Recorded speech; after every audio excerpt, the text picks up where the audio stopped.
I was playing the U.S. Championship in 2000. I think this was 14. On the rest day of the U.S. Championship, which is a day in which no games are played, it allows the players to catch their breath, usually in the middle of the tournament. There's usually some sort of get-together that's hosted by one of the organizers, just to let the players chill a little bit. And in St. Louis, next to the Chess Center, which I'm sure some of you have been there is a big house that's owned by Rex, and that house is used to host sometimes the commentators, some people, dignitaries who come to St. Louis. It's a big, stately house. And the sort of rest day party was held there, and Yasser was there playing Blitz with Maurice Ashley. And some of the players were there. Fabi was there. It's fun. It's intense, but it's fun. We're all competing, but we're all trying to be friendly. And some drinks are served, and it's very important during a tournament to be as healthy as you can possibly be. No shenanigans. But I allowed myself a drink on the rest day, which is rare, but just one. But Yasser, who is, I know that he's rooting for me, and he always has been. He's coming around, $15 from the Crazy Fool, and he looks at me holding a cup, and he's like, and Yasser is so chill, he gets super intense. He's like, that's not alcohol, is it? And he's like dead serious, and I get like so red, and I'm like, no, it's just Sprite. But it was just funny that Yasser is very chill, but I know he can be intense too, and I mean that in a very good way.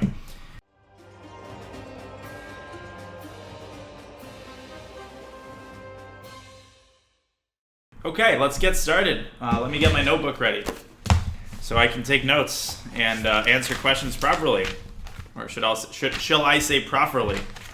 Let's go e4. Knight f3, okay, but okay, maybe some Italian chess. Very good, but okay, we can play fried liver, okay, but I think we will play simple chess. d3, okay, support the pawn, castle here, very nice. But okay, this is boring chess, but it is very effective to illustrate the principles of chess. We go c3 now to prepare d4, this is typical theory. But okay, I think, this is typical, stuff. Okay, so this is, let's get serious. I'm supposed to be instructive. People say I can be a good teacher, so I gotta uphold that reputation. Okay, so this is the mainline Italian. The mainline Italian has become incredibly popular recently. I only played it once in my life since I became a GM. I played it to beat my only super GM, Yakovenko. So I have a good experience with it. I don't have a great handle on White's main ideas, but what are the essentials of this setup, right? Why am I doing what I'm doing? The pawn on c3 is, as you guys know, helping to prepare d4. I can't play d4 yet. And what I'm going to do in this position is I'm going to orchestrate a very typical maneuver. You guys who play the Ruy Lopez, I'm sure you know this. This knight from d2 is going to go to g3. What is the purpose of that? The purpose of that is that the knight will have access to this incredibly strong square on f5. It doesn't mean I'm going to go there immediately because there's a bishop on c8. But I'm going to threaten that, and he goes knight g4. Now the second idea of the Italian comes into play. Do you remember I played c3? I just talked about this. How do I defend against this threat in the most efficient manner? What do I do? And this shows you how flexible and how resilient of an opening the Italian is. We go d4, we intercept the bishop, and we do it with tempo. This move is useless. We can actually play h3 and do something productive for our position and chase the knight away. He gives us the whole center. Not a good idea. He probably wants to go here. He's attracted by this move with tempo. But I've already talked... No, he's not. Okay, so bishop a7. Okay, this is annoying the hell out of me, so let's get it out of there. And let's complete our maneuver that we started with knight g3. Don't forget to do that. Okay, he's playing already well. I mean, our opponents are already playing pretty well. And these wins are not going to be that easy. So how do we continue our development such that we do not obstruct any of our pawns and any of our control over pawns? So where should we put this guy? E3, D2, what do you guys think? We can actually put it on E3, and this is a typical idea in the Italian. It relies on tactics, but in this game, just to keep the simplicity, I'm going to go bishop f4, which is not my favorite move, but it's fine. And I will explain why bishop e3 is generally the way that this is played, because e4 is actually untouchable. Okay, we haven't really completed... Okay, well, bishop e7, first of all, notice that he's relinquishing his control over f5. Not only that, but what he's doing, and this people might not see, right? This king is actually really, really weak. it's not really surrounded by any of his pieces. You guys can see that all of his pieces are kind of clustered on the queen side. And we can prepare a very typical sacrificial idea to blast open the king side. Now, you guys might be seeing bishop takes h6, but can this move be prepared? Can we prepare to take on h6 so that it comes with a lot greater effect? And if so, how? And again, this idea is entirely within the range of typical. Now, a lot of you want to go knight f5, but I'm greedy. I don't want to give the c4 pawn. I don't want to give away the c4 pawn. I want to prepare it in another way, and I'm going to go queen d2. And knight f5 would be fine, actually. We can give this pawn up anyway and take on h6, and I'm sure that's good. But I want to avoid any kind of complication. Not only that, but notice that when I take on h6, I'm going to have a queen that lands on h6. I said many times that you need to employ the queen only for the most sort of big balls tasks. This is a pretty big balls task. I mean, you're trying to checkmate the king. I'd say this is good enough to involve the queen, wouldn't you? The knights are performing right now a defensive role. That's great. They are supporting the central pawns, but they might just as well, when the king side opens, perform an attacking role. When I climb a little bit in rating, I'll talk about kinetic and potential energy. I think I talked about it already in previous streams, but I'll talk about it again in the context of the stream as we take on h6 as planned. And take on h6, he's completely busted here. Look at his king. It's wide open. Now knight f5 is going to be incredibly strong because he has no defense to checkmate. He has to give away his queen in the game end. Look how quickly. We didn't even do any attacking. As my coach would say, prepare slowly, attack fast. This is what that means, right? You do all the necessary preparations so that you don't have to go crazy when you're attacking. You can just make easy moves. And by the way, I had an even better way to prepare queen g7. What would it have been? It wouldn't have even allowed him to give up a queen. Well, the pawn is pinned. The f pawn is pinned. What would it have been? No. He didn't say anything.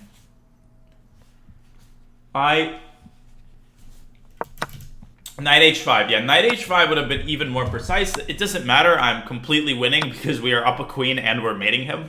I think that's good enough. Thank you, Eric. I think that's good enough. Intralight, thank you for the prime. Let's go knight g5. He's pinned, and we're going to pre-move checkmate. This is pretty straightforward attacking. Okay, mate. I'm not going to go over this with a fine-tooth comb. At this point, this is just standard attacking practices. This was actually a really good game, and it's a very instructive one in terms of illustrating some of the main ideas of the Italian, which I'm going to do after the game. In the meantime, let's continue playing. And I will do some sub events on my main account, so Anu, I'll play you. And let's continue with e4. Let's do another Italian. Well, okay. I don't know, guys, why it is that the Philidor is so popular at this level. I wasn't aware of that. And I don't particularly like it. Okay, so he's playing like the Duke of Brunswick against Morphy in perhaps the most famous game of all time. Does anybody know how white should respond to this move? This is following the famous Opera game, which probably over 50% of you know. It's also one of the most overrated games of all time. Now, the idea of bishop g4 is to pin the knight. The problem is he has to take the knight in order to be able to recapture the pawn. This is exactly how the Morphy game went. What did Morphy play here? And it's a very natural move that Morphy made here in order to develop a tempo. He plays bishop c4. Are we doing this to threaten Scholar's mate? No, this is not how it went. The guy played... Duke of Brunswick played knight f6, and then Morphy played queen b3, I think. We could play queen b3 anyway, but then he's going to go queen b4 check, and he's going to force the queen trade. So let's just focus on developing. I am angry I can't recreate it, so let's keep developing. Okay, let's just keep developing. We are still overwhelmingly better. We have the two bishops. His queen is obstructing the development of his bishop. I mean, he's in very bad shape here, and we're just going to keep developing. He continues to push his pawns out. I don't know why he's not concerned about this. So how should we accumulate the pressure? We've done some of the key development moves. What else can we do for our position here to take care of our pieces? And remember, we don't always have to develop all the pieces in sequence. Donald Trump, I agree with that approach. Rook b4, b5 would be a very, very creative idea. I like that. But let's play more stereotypically. Let's get the rook to an open file to restrict his king even further. Oh man, he's asking for it, isn't he? Queen f6, do we trade queens? Obviously not. Where should we slide our queen to? Think about the pathways to the king. Where should we put our queen? This would be tempting, but it doesn't actually threaten anything, right? Because both of these squares are covered. Can we try to threaten a square that's not currently covered? I see some of you saying h3, and that's exactly right. Or I would play queen g4. The reason why is because we're not making the tempting move that looks the nicest. We're trying to actually get the queen over to c8. This square is uncovered. The other thing we're trying to do is... Oh, man. Oh, my lands. This was not the greatest... Yeah, okay. Mate. Okay, he just resigned. Okay, he thought I'm rubbing it in his face by not moving, but I'm just trying to involve everybody in the process. And before I go to the next game, I just wanted to clarify a couple of things here. Why did I not play queen d3? So first of all, I wrote a chess.com article a while ago called Queen the Supporting Actress. And I had the privilege of training with Yasser Seirawan a couple of years ago in St. Louis. I did a 3-day training session with him. And he actually revolutionized my perspective on some of these things, including the role of the queen. And Yasser's, yes, Daniel, so, first of all, yes, so what Yasser said is that very often, and this reminds me, first of all, of a story. So, okay, but seriously, because I want to keep things going smoothly, and this will not be a long stream, Yasser said that the queen, we often think of it as the main attacker. The queen is the main attacker. It's the big balls character. Not always true. The queen is sometimes best in a supporting role. And I made this analogy to Napoleon stuck in Russia. Consider the queen to be your main general, right? Queen is your main war general. Are you going to send out your main war general into the Battle of Sumter or whatever first battle you're fighting? Is it going to be doing the frontline fighting? Or is it going to be in the shadows directing the conflict? It's not a great analogy because the chess is not war and blah, blah, blah. But you get the point. The queen is often best in the shadows because it has long-range capabilities. It doesn't need to be in your opponent's face. We've talked about this theory. That's why very often we want to play moves like queen d3. We want the queen to be first. We want the queen to aim at the king. It's not always how the queen works best. By putting it on h3, we're putting it on a safe place where it's shaded by some of the pieces and pawns. And in addition, the queen is a lot more effective here, aiming for c8 and d7, than it would be on d3, where it's aiming for d8, which is covered quite well by our opponents. I don't want to belabor the point here. I think people get it, but just wanted to kind of emphasize that that's the case. You can search up my article if you want more about this, called Queen the Supporting Actress. That's how Yasser called it. One more game, and then we're going to autopsy the last three. Mate71 from Slovenia, I think. Okay, let's play the Sicilian again. We played the Sicilian once yesterday. I'm going to play it again, and he plays bishop c4. Now listen up, and I'll talk more about tournaments and everything later, I promise. This is very commonly played by beginners against the Sicilian. It is a literal transposition of the Italian against the Sicilian. The problem is it doesn't work the same way. And there is a very simple reason why. The reason why bishop c4 is not as effective in the Sicilian as in the Italian, usually. Why is it? Exactly, you can play e6, you can blunt the bishop, and furthermore, you can play d5 and occupy the center with tempo, okay? Now I have the center, get out of here, and look at this bishop just staring at my well-defended pawn. That's not the way you want it to be. Now we can just develop our pieces normally, and we've got a great position. I'm playing quickly here. This position, how do we continue developing? And we do so the same way that we would in any opening. You don't need to think of the Sicilian as speaking another language. I mean, we just develop our pieces actively in the same exact way. We could have also played h6, by the way, to stop his bishop from coming out to g5. But the reality is this bishop's development is a lot... Whoa, he's asking for it again. What should we do? What would I do here? You guys have seen enough of my psychopath games to know what the heck it is I would do. I'm sacking the knight here. I'm not going to let him get away with this stuff, okay? Probably unsound, and that's the reality of it. Probably unsound. But look at his king. Look at the pin. And we need to be very careful here for black. We don't just want to willy-nilly throw our pieces at the king. That's not how you attack. The move knight d4, believe it or not, he can actually take on d5 and simultaneously defend the knight. So we got to be very careful here. Let's do this anyway, because the point is not to win his knight. The point is to orchestrate this tension on his knight that can be then used as currency. Okay, well, he doesn't see it. For the record, bishop takes d5 would have defended his knight. I'll explain how I would have proceeded then. He goes king g2, which is a big mistake. What should we do in order to transform our attack into a material advantage? Very simple move. Bishop takes knight. It's a fork against the queen. The knight defends the bishop. And let's take stock. We have a queen for 2 pieces, and we have a couple of pawns on top of it. We're probably not going to be able to defend this pawn, but that's fine. Let's try to remove the last remaining defender on his king, right? His king is somewhat protected by his bishop. What can people suggest to do? And I know some people probably are thinking d4, but remember my key piece of advice here. When you're up this much material, your top priority is not to defend every single pawn, which is not to say you should be giving them away willy-nilly, but honestly, that should be very low on your list of priorities. Okay, what should we do now? Now that we've removed the bishop from f4, the bishop has been replaced with a knight. The knight's a far worse defender, and we can actually bring our queen, we can pin the knight, attack the pawn, and obviously, we can play g5 and just snap this knight off, and the game is over. All right, a very simple attack, and now some of the key rules of attack are displayed, by which I mean we should bring all of our attacking pieces in. We shouldn't try to rely only on the queen. And I mean, I really like the fact that everybody's just finding the moves here. So this is awesome. You guys are, I know that some of you are paying attention actively and concentrating, and I really appreciate that. It's an honor to have people like that, and I know everybody's busy, so thank you. This means a lot to me. People are really actively engaged, and that's awesome. Okay. Regarding the Discord, yeah, I've been really slacking, but as you guys know, I've been really pushing the content production recently. This takes time for me to prepare, and I'll try my best to keep that up as I stabilize.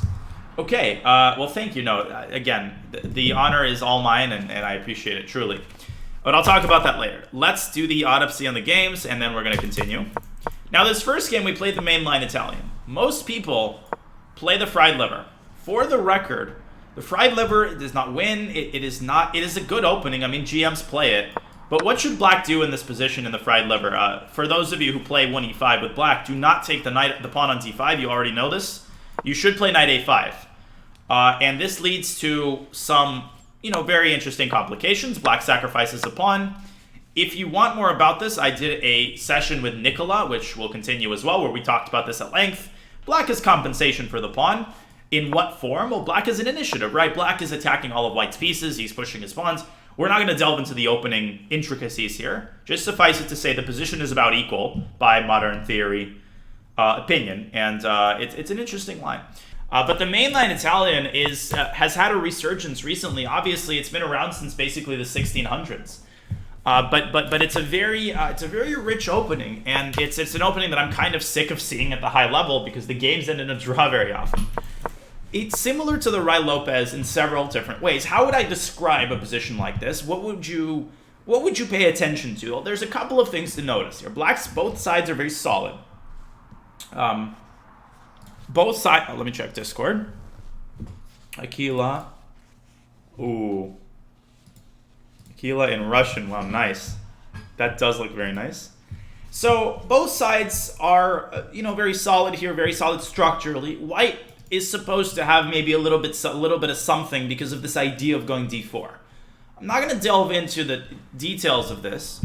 I will say, what is the best for e4 players, Ruy Lopez or Italian? I personally have played the Ruy Lopez a lot longer than I played the Italian. I used to play the Italian. Well, no, actually, I never played the Italian. I played the Scotch.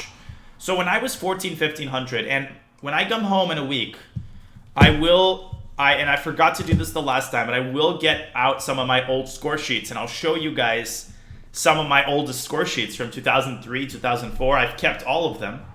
And I used to play the Scotch, and after the Scotch, I played the Ruy Lopez, which is a different kind of opening than the Italian, right? It's similar in some ways, and it's different in others. It leads to different types of positions. And it's hard for me to summarize in one or two sentences what the differences are contained in, but there are similarities and there's transpositions even from the Italian to the Ruy Lopez. The one thing that I want to say, if you do play the Italian or the Ruy Lopez, in this position, you can play the move bishop e3.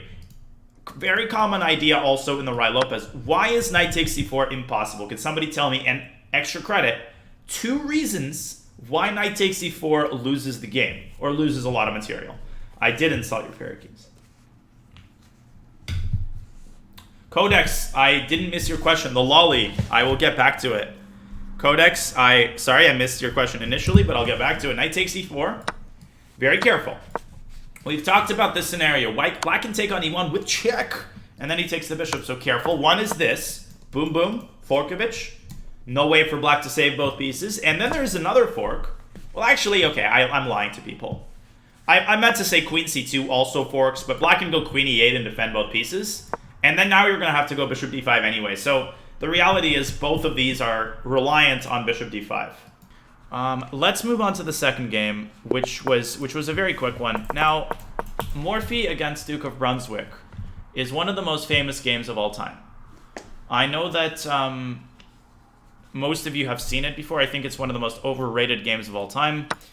It's also called the opera game. Why is it called the opera game? Because it was played during a production of an opera. Paul Morphy went to Europe to play the strongest players in the world at that time because he'd beaten everybody in the United States. He was invited by a dignitary, I think from Austria, to attend an opera. And anybody who's been to I respect opera greatly, but it's got some comfortable seats. And about 10 minutes into production of Norma, which I don't remember who the composer is, but I do know that was the opera. So now you know more about the opera game than anybody else. It was during production of Norma, and Morphy turns to Duke of Brunswick, who invited him. He said, I'm bored. Let's go to the popcorn stand. Except it's the 1800s, they don't serve popcorn with opera. Let's get some beer. Okay, they get a glass of beer during the intermission. Let's play some chess. That we can all agree on. So they sit down, they start playing a chess game. Duke of Brunswick and his friend, Count Isouard, a second Austrian dignitary, sits down to Paul Morphy and they start. Bellini. Okay. And they were not very good. And that's part of the reason I think this is a very overrated game. This is how the game started. In this position, Count and Duke played knight f6, which allowed Morphy to slide his queen to b3 and fork these two pawns, and the game went on from there. I'm not going to show the game. Our opponent played queen e7, which is probably even worse because it obstructs the development of the bishop, and it allows our knight to get to d5 with tempo. Now he's going to burn another tempo to stop our knight to get from d5. I mean, so this is just a humongous material advantage, and really the most important move of the game was here. The move queen h3, we got a dono. Oh, Chewy with 50. Picture this as a birthday card from your game. Well, thank you, Chewy, for the $50. The support today has been incredible, as has the viewership and the community. So thank you, Chewy, for $50 and all of your support. Appreciate it very much. Thank you so much. The right move for black here would probably be knight e7, but now the bishop can't develop. The poor bishop on f8 is always blocked by some pieces, and now we can try to get our bishop to c5, capture that knight, and get our queen to c8. Notice that he cannot move the other knight, because he's always going to get checkmated. I mean, that's what he tried to do, and he got checkmated. So, you know, this is just a horrendous position. And that's why I don't recommend the Philidor, because it's an opening that in order to play it properly, I mean, you have to really know a lot of theory. You have to, you know, you really have to analyze it well, and you can get into this kind of trouble. So this brings me to the final game. And this is the move bishop c4, which here in Charlotte we call this the scholastic variation. And the reason we call it the scholastic variation is because a lot of kids particularly, they play the Italian or they play the bishop's opening, and they assume, not illogically, that this would be a good move against the Sicilian, and it loses a lot of its effectiveness. Oh, lolly, yes, sorry, Codex, my bad. Totally my bad, sorry about that. We had a very good question from Codex about an opening called the lolly. So, when Icaro challenged me, I was talking about this position where there's a very famous move, knight takes f7. This is the classical way to refute the fried liver. And recently it has been determined that the move d4 is also very good. Okay, and this is not what people like to hear, because I'm basically saying that you're not supposed to sack the knight. You can just play d4 and explode the center. But I believe, according to modern theory, and I'm checking right now on ChessBase. Now, how would I check such a thing? And let's make a quick detour for me to explain this. Let's say that I'm a GM, whatever. I have a question. Which of these opening lines is better? What do you do? Here's where I go into ChessBase. And let me share with you guys a ChessBase board and show you exactly how I would determine this and how I would analyze. How would I analyze an opening, which I don't know. Assuming you have ChessBase, I know not all of you have ChessBase. I don't recommend it to everybody, but I'm going to share the entire ChessBase board with people, and I'm going to just expand this so that you can see the notation and so that you can see Stockfish when I open it. So just please bear with me for a moment. Okay. So let us just it's a little bit smaller. And this a little bit bigger. And let's make this smaller and then this bigger. And then this bigger. Okay, this is not going to be the best capture, but you get the general image of it. And I'm going to make my camera smaller so you can see. Okay, so this is Chessbase, and there's more things up on top here which I'm going to display for aesthetic appeal. I mean, this is what the entirety of the program basically looks like. They basically copied Microsoft Word in a certain sense, and they did that deliberately. Sorry, I'm just trying to expand this to include everything, and it's not easy. This is fine. Now, one of the greatest features of Chessbase is the reference button, and the reference button allows you to see all of the recorded games that have been played in a particular position. As you can see, Knight G5 has been played D3 is the main move, 36,000, and it gives you a bunch of statistics about every move that has been played. Percentage, and it's always from White's perspective. So White wins 54.4% of the game, which is normal for White. You can see the best players, you can see frequent players, and you can see all of the moves here. So, I mean, if you go down the list, there's a lot of crazy... I mean, somebody played King E2, probably Hikaru. Okay, no, Mantovani played King E2. That's probably some sort of a mistake, because this guy's a reputable IM. Okay, so that's good to know. But anyways, we go to the fried lever, and to address Codex's question, Knight A5 is the main move. Knight takes D5, you can see, has been played 4,000 times, and White scores overwhelmingly in both Knight takes F7 and D4. So we can see that Knight takes F7 is the main move, but this move D4 is a recent move. We can see that it's been played a couple times in 2020. It's played a lot in the late 2000s. And White scores overwhelmingly well, which basically tells us that this line needs to be investigated. That's actually how you find rare lines. If you see that a line has scored so well, that probably means it deserves investigation, even though it might be very rare and it might not have been played by that many good players. We can also click on Elo White to see the highest rated player who's done something. Here we see a short played at Hubner. A lot of GMs. Thank you for the 400 bits, Sriracha. I'm good.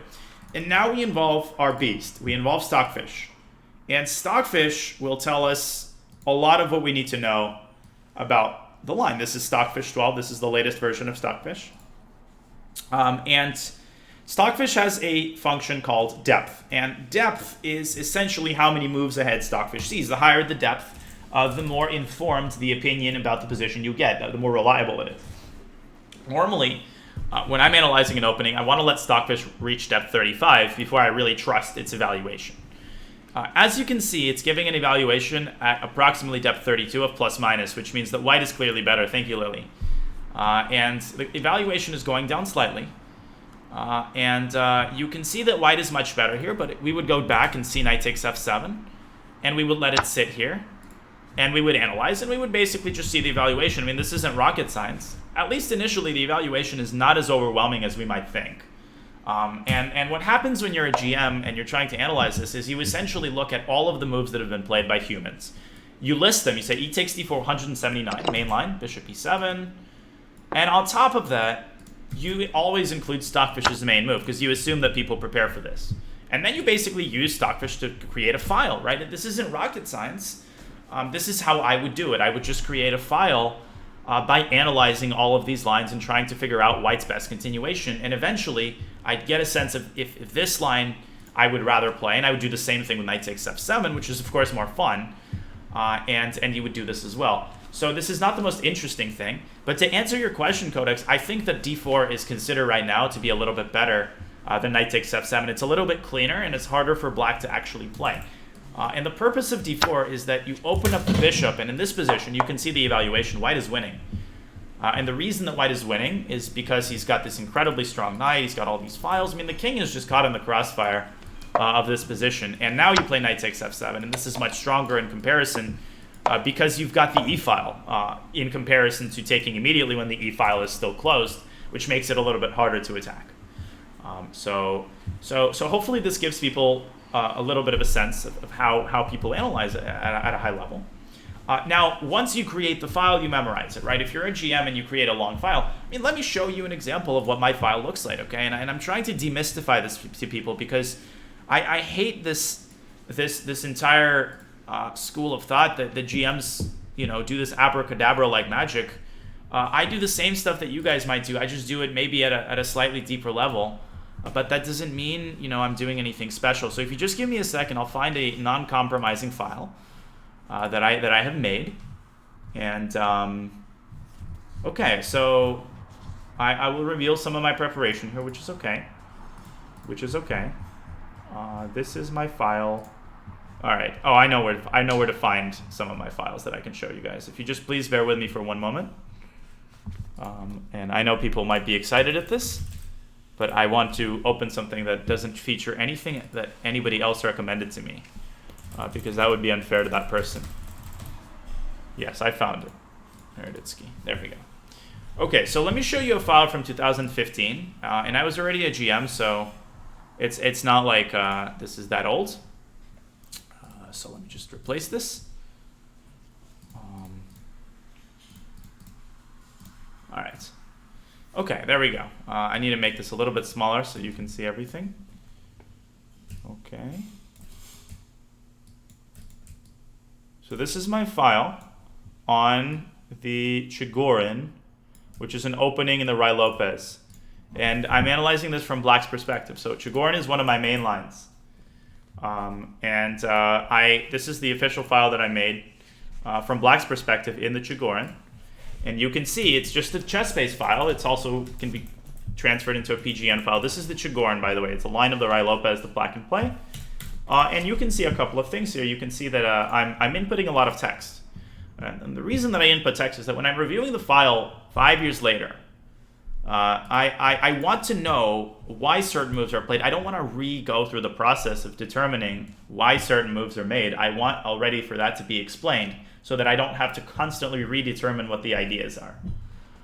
You can see that d5, the old main line, okay, that's good to know, which means it's probably not going to occur as often now, blah, blah, blah, and not the most popular move. So you can see, and in these positions, I'm making a long text note, really to explain the ideas. So I'm saying, this is my recommendation in my Chigorin file for white. Almost everyone takes on d4 automatically, leading to a typical e4, d6 pawn position in which Black's excellently coordinated pieces. And the better this is written, the more easier it is to read. 5 years later, you don't want to look at a file and for it to have some sort of crappy text that you wrote in 2 seconds. You want to put a lot of effort into this stuff. And one thing that I would do is if I were to go through this with modern Stockfish, I would see that there's some mistakes because computers have gotten stronger, and I would update this. I haven't updated it, but you can see that my main line goes through move 34. And I know that may seem impressive, but it's not that I want to do this, it's that I have to do this because this is how deeply people analyze nowadays. And it ends in equality, which is, of course, what we want to do if we're playing Black. And this is just an example of one such file. I'm not a specialist in the opening, so I don't have as many as I should, and I haven't updated them as diligently as I should. Thank you, Badur. Spasibo. And we got a $50 donation from, this is incredible. Badur Jabava is not only in the chat, but a $50 donation from Grandmaster Badur Jabava. I was going to show you my Jabava variation file, and that's a little bit recent, so I didn't want to leak that. But Badur with $50 and wishing me happy birthday, an honor to have him in the chat and to have him watching my stream, really. So thank you so much, Badur. A huge privilege to have so many strong players in my chat consistently. Thank you so much. And Nicola with 2,000 bits as well. Thank you. I can't even keep up with this. Okay. And Badur, of course, recently has started to stream. He's awesome. Fimit, thank you for the prime. And this is amazing. Thank you so much, everybody. Okay, so back to the speedrun, because I know everybody's excited to continue. I think you get the point. This is what opening analysis looks like. I went on a little bit of a tangent there, but hopefully people find this, helpful. Yeah, definitely, Zazie, I'd consider it.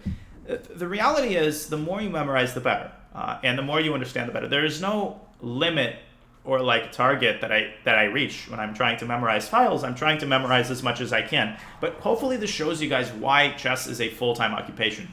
They don't show this in the Queen's Gambit. Okay? When Beth walks in to play Borgov or whatever, and they did this the same way in the old days. I mean, they just had files that they would write down in notebooks. It's the same analysis. I wouldn't be as extensive, but it was the same process. And this is the non-glamorous part of chess work that nobody really appreciates entirely, I think. And I don't mean this in an accusatory way. But the reality is, this is not a glamorous process. It's very, very cumbersome. It's very boring at times. If you think I'm not bored out of my mind when I'm, sitting with Stockfish for 10 minutes, letting it sit and think about some sort of boring position that may never occur, of course, it's incredibly boring for me, but it's necessary work if you want to get better. So just wanted to give people a window into how this stuff works.